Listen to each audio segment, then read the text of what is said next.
Hi అండి, ఎంతో tasty అయిన మునక్కాయ చికెన్ కర్రీ ఈజీగా టేస్టీగా ఎలా తయారు చేయాలో చూసేద్దాం రండి.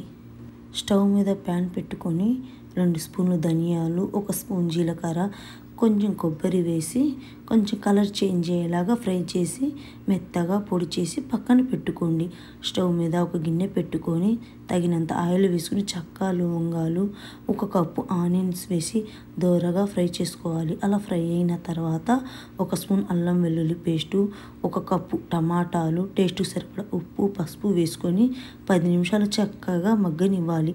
అలా మగ్గిన తర్వాత ముందుగా క్లీన్ చేసి పెట్టుకున్న చికెన్ వేసుకొని ఒక 5 నిమిషాలు ఆయిల్లో ఫ్రై అయ్యాక 2 స్పూన్లు కారం వేసి చికెన్ నుండి వాటర్ రిలీజ్ అయిన తర్వాత ముందుగా కట్ చేసుకున్న మునక్కాయలు వేసుకోవాలి. వేసుకున్న తర్వాత సన్నగా తరిగిన పచ్చిమిర్చి వేసుకొని ముందు పట్టిన మసాలా వేసి ముక్కలకు పట్టేలా కలుపుకోవాలి. అలా కలుపుకున్న తర్వాత 1/2 గ్లాస్ వాటర్ వేసి 20 నిమిషాలు ఉడికించుకుంటే సరిపోద్ది. తర్వాత ధనియాల పొడి వేసుకోవాలి. అంతేనండి. Subscribe my channel.